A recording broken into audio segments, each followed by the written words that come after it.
काळीज पिळवटून टाकणारी घटना सध्या समोर येते, अंगावर शहारे आणणारी घटना सध्या समोर येते. ज्या पवित्र नात्याला आपण आदर देतो, भाव देतो, अशीच एक धक्कादायक घटना समोर येते. एक शाळा होती. त्या शाळेमध्ये अनेक शिक्षक होते, मॅडम होत्या. त्या शाळेचा जो मुख्य, ज्याला आपण हेडमास्तर म्हणतो, मुख्याध्यापक म्हणतो, त्या मुख्याध्यापकानेच एवढं भयानक दुष्कृत्य केलंय की आज संपूर्ण परिसर संताप व्यक्त करतोय. त्या मुख्याध्यापकानं इतकं दुष्कृत्य केलं की शाळेमध्ये शिकणाऱ्या विद्यार्थिनी एक बारी बारीने एका एका विद्यार्थिनीवर विश्वासामध्ये घेऊन, आणि साहजिक आहे शाळेचा हेडमास्तर मुख्याध्यापक ज्या वेळेला एखाद्या विद्यार्थिनीला बोलतो, मुलीला बोलतो, मुलाला बोलतो, त्यावेळेला त्या मुलींना आदर वाटतो, अभिमान वाटतो, स्वाभिमान वाटतो, कारण शाळेचा मेन मुख्याध्यापक आपल्याशी बोलतोय, त्यामुळे ते आदर द्यायचे त्याला. परंतु मुख्याध्यापकाच्या मनामध्ये पाप होतं, दुष्कर्म होतं.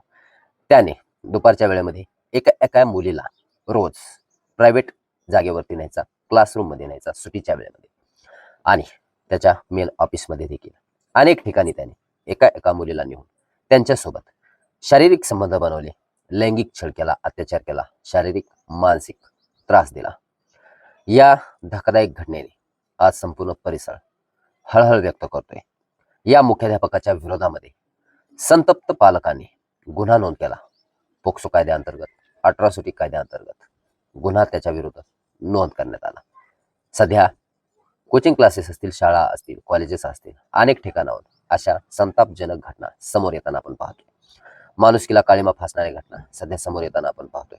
यामध्ये जे घडलं ते भयानकच होतं. आज मुलींचा इज्जतीचा प्रश्न, जीवनाचा, चारित्र्याचा प्रश्न आज ऐरणीवर आलेला आहे. रोज महिलांवरती होणारे विनयभंग असतील, मानसिक त्रास असतील, शारीरिक छळ असतील, संबंध असतील, आज शोषणाच्या घटना, लैंगिक शोषणाच्या घटना आपल्या समोर येत असतात. ही घटना जी घडली ती रिअल घडली. आज छत्तीसगड जिल्ह्यातील ही घटना माणसाला काळीज पिळवटून टाकते. छत्तीसगड जिल्ह्यातील जशपूर जिल्ह्यातील बगीचा पोलीस स्टेशनच्या हद्दीमध्ये ही घटना घडली. या घटनेने आज संपूर्ण जशपूर जिल्हा असेल किंवा बगीचा परिसर असेल, संपूर्ण आज संताप व्यक्त करतोय आणि मुख्याध्यापकाला कठोर शिक्षा देण्यात यावी यासाठी मागणी करतोय, आवाज उठवतोय. परंतु तेथील कायदा सुव्यवस्था, तेथील स्थानिक संघटना, सामाजिक कार्यकर्ते, तेथील स्थानिक नेते मंडळी असतील, आमदार असतील, खासदार असतील, या मुलींना, ज्या मुलींवर शारीरिक मानसिक अत्याचार झाला, त्या मुलींवर अत्याचाराला त्या मुलींना न्याय देतील का, हे देखील आपल्याला पाहायला मिळेल. मुख्याध्यापकाविरुद्ध सध्या गुन्हा नोंद करण्यात आलेला आहे. मुख्याध्यापकाला अटक करण्यात आलेलीच आहे. परंतु काही गोपनीय माहितीसाठी नाव राखीव ठेवण्यात आलेले आहे. या प्रकरणामध्ये जेवढा खुलासा लवकर होईल तितक्या लवकर नाव देखील समोर येतील.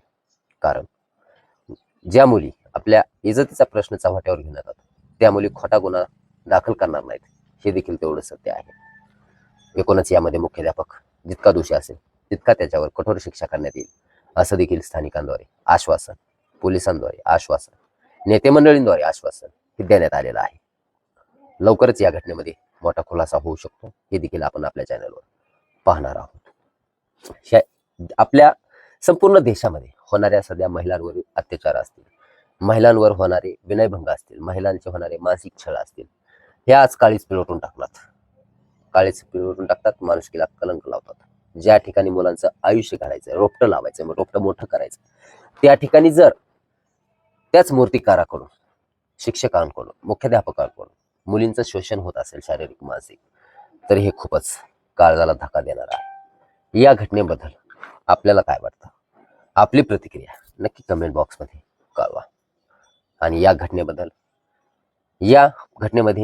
जे आपल्याला बोध मिळणार आहे, आपले मुलं बाळ शिकणार आहेत. आज आपले मुलं बाळ शाळेत जातात, प्रवास करतात, गाड्यामध्ये असतात, त्या गाडीचे ड्रायव्हर सुरक्षित आहेत का, शाळेमधील शिक्षिका कशा आहेत, याची संपूर्ण माहिती घेत जा, अन्यथा आपल्या देखील मुलांचा बळी असं जाऊ शकतो. याबद्दल आपली प्रतिक्रिया कमेंट बॉक्समध्ये नक्की कळवा.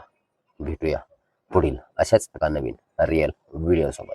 MMG न्यूज मराठी चॅनल आपल्या सबस्क्राईब करा, बेल आयकॉन घंटीला प्रेस करा, कारण देश दुनियातील ताजा घडामोडी, रिअल मराठी क्राईम स्टोरीज पाहायला मिळतात.